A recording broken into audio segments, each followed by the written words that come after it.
City Manager. Thank you, Madam Chair. PO number 6455, an ordinance rescinding ordinance 13-32 as it pertains to the changing of the zoning from two-family residential to planned development district number 36 for a 15.25 acre tract of land out of Lambert Addition, subdivision volume 5, page 28, MRJC, City of Port Arthur, Jefferson County, requested by Councilmember Lewis. I need a motion. Councilmember Lewis. Motion for approval. Councilmember Hamilton. Second. It's been moved and seconded that we approve proposed ordinance number 6455. Questions? Councilmember Lewis. Yes, council members, under the correspondence, the city's attorney read this. No, Councilmember, I'm sorry. No, she didn't. That's confidential. That's not it. It was a different one. Oh, well, whatever. Okay. City secretary read your comments or your opinion. No, it was Lawrence Baker's, not mine. My stuff has not been. Yeah, my document has not been read into the record. I'm sorry. I didn't mean to interrupt you. I just wanted to clarify. That's interesting. Okay, Lawrence Baker. What? Does everybody have a copy of this? You pass out to everybody? Okay. The type of changes permitted. 24-102. Changes to be considered by Planning and Zoning Commission first, then by Council. Before taking action on any proposed amendment, supplement, or change, the Council shall submit the same to the Planning and Zoning Commission for its recommendation and report. The Commission may recommend that the amendment be approved or as requested, or it may recommend a more restrictive amendment than the request in accordance with Section 7, or it may recommend that the amendment be denied. 24-105. Basically, what 24-102 said, any changes has to go back to the commissioners and then come back to the council, okay? Now, 24-105, 3/4 council vote required under some circumstances, unless a proposed amendment, supplement, or change has been approved by the Planning and Zoning Commission, or if a protest against such a proposed amendment, supplement, or change has been filed with the city secretary, duly signed and acknowledged by the owners of 20% or more, either of the area or the lot of land included in such proposed change, or at the lots or land immediately adjoining the same and extended 200 feet therefrom. Such amendment shall not become effective, mandatory language, shall not become effective except by the favorable vote of 3/4 of all the members of the city council. Now, y'all recall they voted with a simple majority and changed it, okay? 2407. 2407. Limitation of application. When the city council has denied a proposal, or when an application has been withdrawn at or before the commission meeting thereon, and after giving a public notice, no new application of like nature shall be accepted by the city or scheduled for hearing by the commission within a period of 12 months of the date of the council denial, withdrawal of the application. Okay? Provided, however, on receipt of written request by original applicant states how conditions have changed substantially in the community since consideration of the prior proposal, so as to justify an early review of this matter. The Planning and Zoning Commission may waive the mandatory daily delay period and authorize acceptance of a new application. Now, put it in a nutshell. 102 clearly states any change has to be submitted back to the commissioner. It doesn't say that the council cannot change it. Okay? Council can change it. They can amend it. But you cannot get away from the 3/4 votes. It still requires 3/4 vote of the total member of the council. You all recall, they amended it with 5 votes. Can't do that. This is the city ordinance that carries a penalty. This is a city code of ordinance that carries a penalty. And it's in line with the state. But this goes deeper and more detailed than the state does. And if the council, 107, if the city council denies a change, a zoning change, you cannot bring it back for 12 months.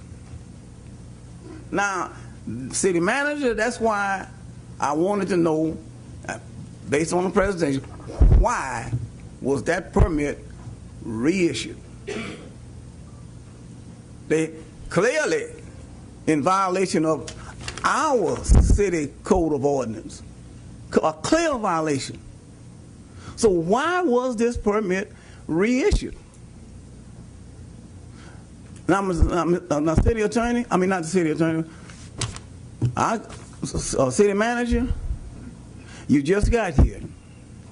And I'm telling you and I'm warning you, if you can't trust your staff, you need to get somebody that you can trust. Ms. Tizano, Ms. Tizano. Just very briefly, we've had discussions about this issue in executive session because this is a case that is still pending on the court's active docket. Therefore, just briefly, I did submit to the council a confidential memo explaining what our thoughts are on the legality of this issue, and I just asked the council to refer to that because this is a matter that is for executive session. If we get into the details of it, then we would lose our right to talk about it in executive session. But just to clarify, all of our legal research with regard to this issue has been forwarded to the council. City attorney? Yes. I've sit down with you last week and along with the city manager, and prior to that, I requested a written opinion from you prior to, and even before we voted the last time. Yes. You have had every ample opportunity to make a difference. What is in your opinion, your written opinion, excludes this information. So going into the executive session, sure not going to change this. We can go into executive session. We done been in executive session. We done talked about this. This is missing from your opinion. You must think some of these council members come in town on a turnip truck, but that's not true. Okay? Some of us read, and some of us can interpret and discern quality information and the quality of the information. And I was given, and I'm city manager, I'm certainly glad that you didn't participate in this. There's no position on that permit for the city manager to sign off on it. And my question was to the person that addressed this letter, Councilman Baker, I mean not Councilman Baker, maybe one day. I questioned Mr. Baker, why did you issue this permit? Why did you reissue it? Why did you take it upon yourself to reissue this permit? He said, I didn't do that. I said, does the city manager sign off on it? He said, no. There's no position for the city manager to sign off on it. I said, well, why did you issue it? And so I requested through the city secretary, and I just received it Friday. I requested through the city secretary, I wanted the signatures on everybody that signed off on this document. Mr. Baker, it seemed to want the thing to fall on his watch. Mr. Baker cannot do anything, cannot sign off on anything unless in planning and zoning has signed off on it. So when I got the permit, when I got the signatures, there are other signatures that was in place along with planning and zoning signed off on it. So Mr. Baker had no other choice but to issue it. Now, there's been some discussion about we're going to trigger a lawsuit. I'm not triggering a lawsuit about rescinding this. The lawsuit was triggered when they revisited and issued that permit. And there's another thing about, And you know what I find interesting? If the city attorney has stated that more than one time that the appeals board had no authority to overrule the city council. Now, do this make any sense? Listen closely. The citizens took them to court. It goes to court. That attorney, Olsen and Olsen, was throwing all kinds of things at the judge. No permit issued, all these things. Only one thing stuck. You know what that was? He said, Judge, you do not have any jurisdiction over this. You have no jurisdiction over this case. The judge said, why? He showed the judge the documentation. They have not completed their administrative relief. So the judge said, okay, I agree, it's premature. You all need to go back, total plaintiffs, go back and complete your administrative relief. They went straight back, pulled together that appeals board. The appeals board overruled, vetoed the council's decision. Now, my question to the city attorney, if you had a problem with the appeals board decision, the judge told you to bring it back to me. If you got a problem, bring it back to court. That hasn't happened. They had 10 days to bring it back to court. Did not happen. And now then all of a sudden they try something in run and wants to say we're going to duplexes now. But the difference is, if that was a private developer, that'd be a problem. But guess what? It's a housing authority project. It's a housing authority's project. That's why it falls under these rules and regulations. 24-102, 24-105, 24-107. Because it's a housing authority project. Ray Charles could see that. All you got to do is read it. But Stevie wanted to be a lawyer. Ms. Teasner? Just in response, the law is the law. I've written several opinions, and I've advised the council on where we stand. So that's my position on it. Good. Councilmember Williamson? I move to remove this from the agenda. Need a second. Councilmember Mosley? Councilmember? There's a motion on the floor. You can't. Anybody respond? You want to remove your? Are you amenable to remove it until they let them all talk, and then you make a motion to remove? Yeah. No. Oh, okay. City Attorney. Get a second on Point of order. Okay. Your light was on. Hold on a second. Her light was on, and you're done. Okay. Councilmember Scott. Again, Mayor, we're going back. That's a subsidiary motion. You cannot do away with what's on the floor. Okay? Councilman Mosley had his light on for discussion. I called your names, so you have something to go ahead on. I said go ahead on. You had a councilman with his light on to speak. So you cannot. Councilmember Scott, do you have anything you want to say in reference to this? To what? To this City Attorney. Ordinance? City Attorney. I'm waiting for you to finish so he can speak if you finish. Oh, okay. Good. Please.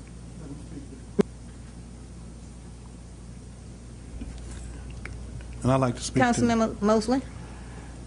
Thank you, Mayor. I just wanted to sort of kind of address the issue that the city attorney and I have had before regarding the planning and zoning board's decision when the final report was done.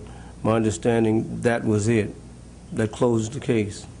Now, according to Councilman Lewis, there are some possible penalties involved in here if folks continue to go forward with this. And I'm just speaking to this because, I'm a new council member, I hadn't been here very long, and for those of us who are new to the process, I just thought I'd share this because I thought it was important because, as it says in Section 6 of that same area there under the Code of Ordinance, that if any person, firm, or corporation who violates any provision of this ordinance or the city's zoning ordinance shall be guilty of a misdemeanor and shall be punished by a fine not exceeding $2,000 as provided in section 1 through 14 of the Code of Ordinance, and each day such violation shall be permitted to exist shall constitute a separate offense. Now, to me, what that says is, if any of us willfully and knowingly violate this ordinance, you stand to serve a no more than $2,000 fine. But my question to the city attorney is this: if this fine is imposed for folks who are going to violate the ordinance, are we opening ourselves up to personal liability? And is there a chance we could be sued as individuals operating outside of our capacity? Thank you. Thank you. I think I can handle it from here. Thank you. Outside of our capacity as elected officials. And if the answer to that is yes, then I think it's pretty clear that we should be very careful how we proceed with this as council members who could be held liable and sued as individuals because we're not under protection of the city.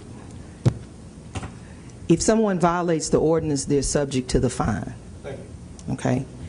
Now, if you're talking about, I don't know in what context someone would sue you, but you do have a protection under official immunity, but it would depend on the context of who sues you and what they sue you for. But normally you do have the protection of official immunity as council members, so it would depend on how someone would violate it. Obviously, we as individuals have no ability to violate it. It would be violated if someone does something outside of what the ordinance has done by developing the property in a manner inconsistent with the zoning classification. But basically there is a fine there. One can be punished, as it says, if there's a violation. There are many penalties in the law if there's a violation, and you know, the issue of whether one can be sued would be dependent upon the facts at that time. Thank you very much. Thank you. Councilmember Scott, do you want to speak to this issue? Thank you, Mayor. City And Attorney, sir, I'm going to get to you in just a second if you don't. we are aware of all the different things that we came up against for as legal-wise, and discussions we had. The citizens, it's going back to the citizens again. We need to be aware of one thing as council members and staff people in this city, and that is, if the citizens in this city depend on us protecting their particular home or area they live in, we need to be aware and reminded that it's all about the citizens. This thing has been about the citizens from the beginning. And we know all the things that we've been up against and what we've gone up against. And these citizens have been overlooked about this project and said no to it over and over. It's used all the remedies they possibly could use up. And we as council members and this staff should be protecting these citizens. They pay us, and we should be protecting them. And there are things that happen in this situation that was not done, City Attorney. You and I talked about it. Okay, filing 10 days after the Board of Adjusted, the board went against what the council's decision was. We talked about things not being done, and there's a lot of gaps in here that things were not done that we can show that we gave our best ability to protect these citizens' rights. And that's what this is all about, protecting these citizens' rights. And we haven't done a good job as a full council and the staff, because there's too many gaps, too many things that we could have done to prevent this. And it's all about the citizens again. Some people up here, somebody's about, they concerned about the citizen. It's all about the citizens. Thank you. Sir, do you want, let us have your name and address for the record, please. Hello, my name is Chris Bradford.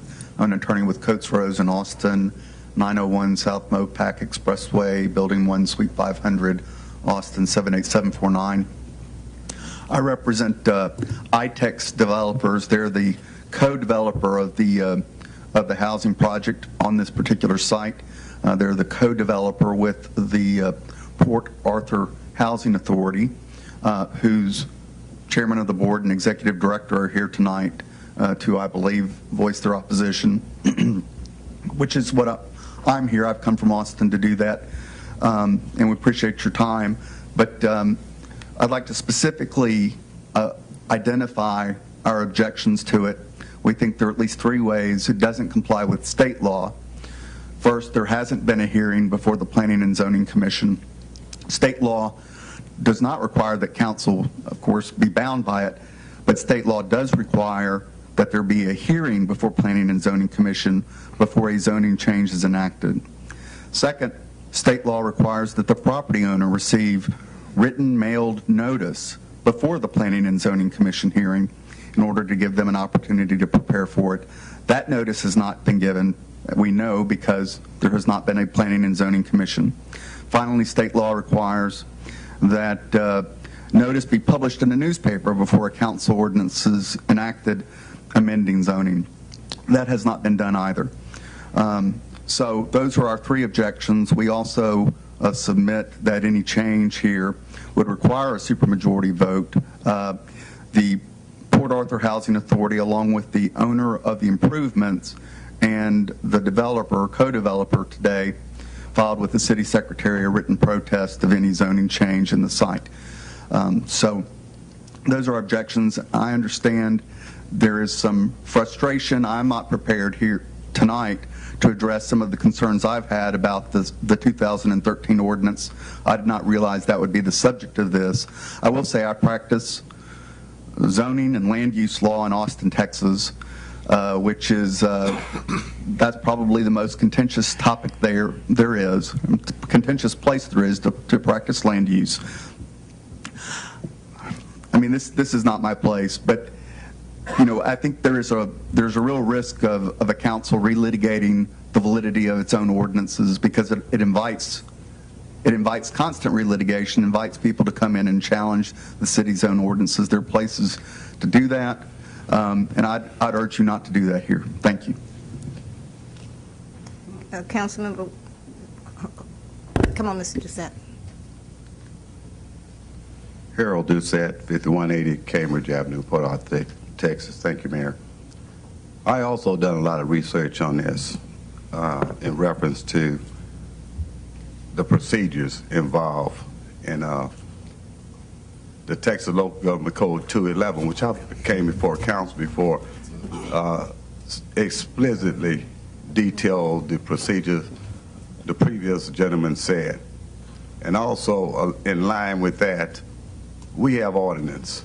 And our code of ordinance, as was stated earlier today, 24-105, it doesn't take an attorney to interpret. It says 3/4 of council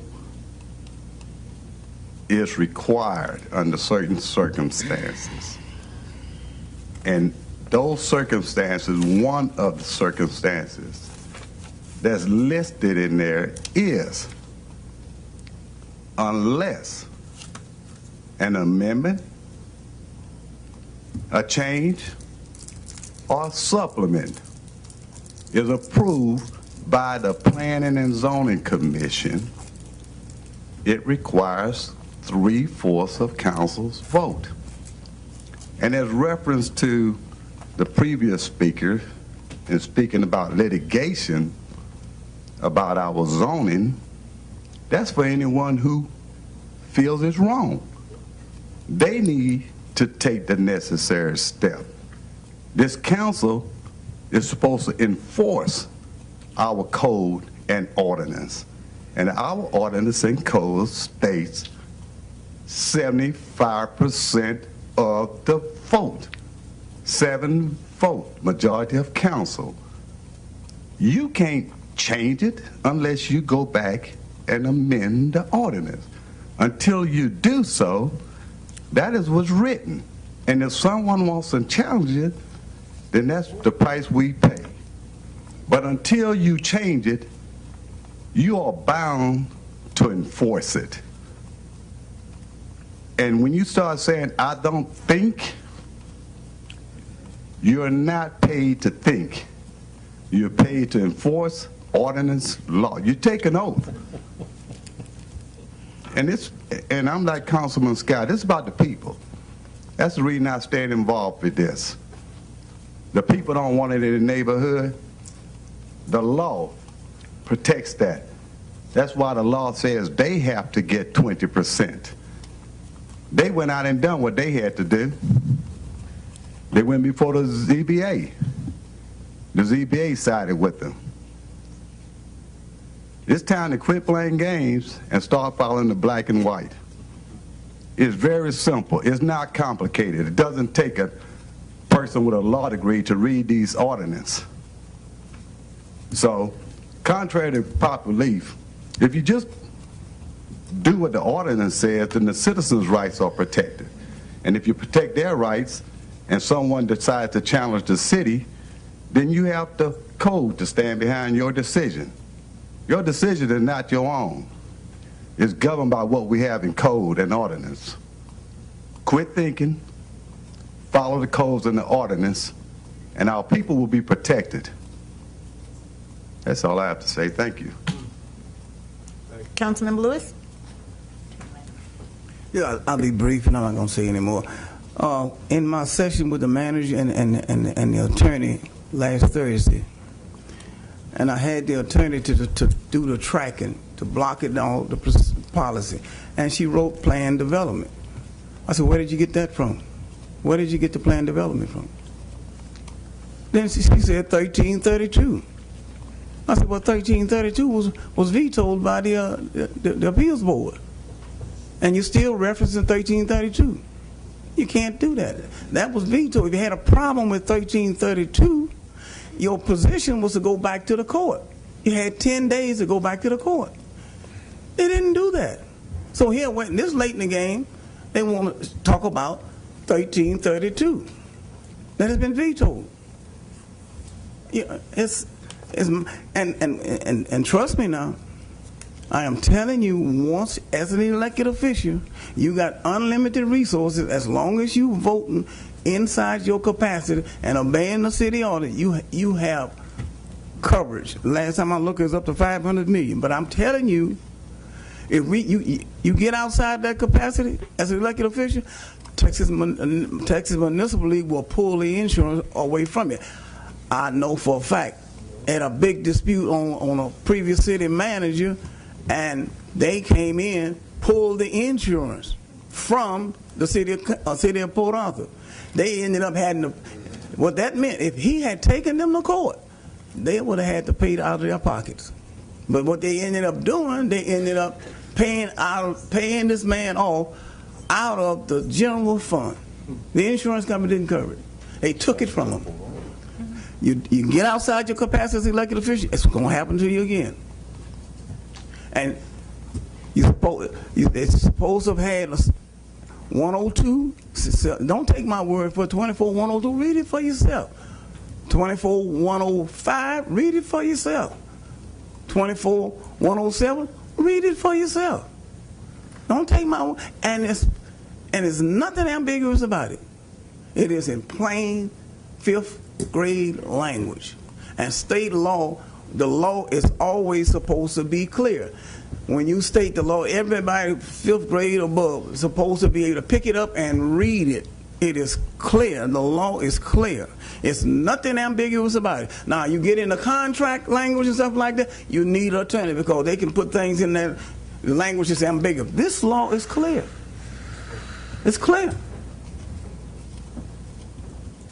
Councilmember Williamson. Well, don't take my silence for agreement because I don't agree with anything they just said.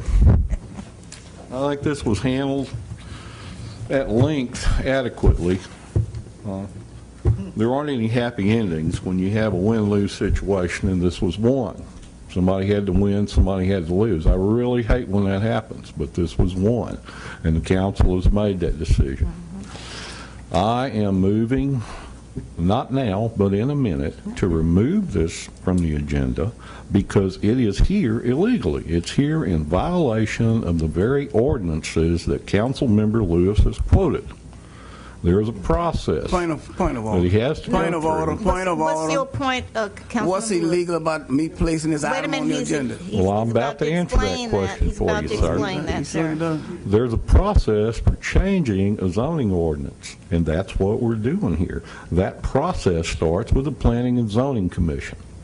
We're going to, at length, have some serious discussions about how these items get on this agenda in violation of our own ordinances. But in the meantime, just to keep things legal, I move to remove this from the agenda. I need a second for Councilmember Hamilton. It's been moved and second that we remove proposed ordinance number 6455. City Secretary, would you do a roll call, please? Councilmember Frank? Yes. Councilmember Hamilton? Yes. Councilmember Lewis? No. Councilmember Mosley? No. Councilmember Scott? No. Councilmember Williamson? Yes. Mayor Prince? Yes. The measure is removed. Thank God. At this time, I will entertain a motion to adjourn this meeting. Councilmember Mosley? Councilmember Williamson? Move to adjourn. Councilmember Hamilton? It's been moved and second that we adjourn this meeting at 9:16 p.m. All those in favor? Aye. Opposals? Meeting's adjourned at 9:16 p.m.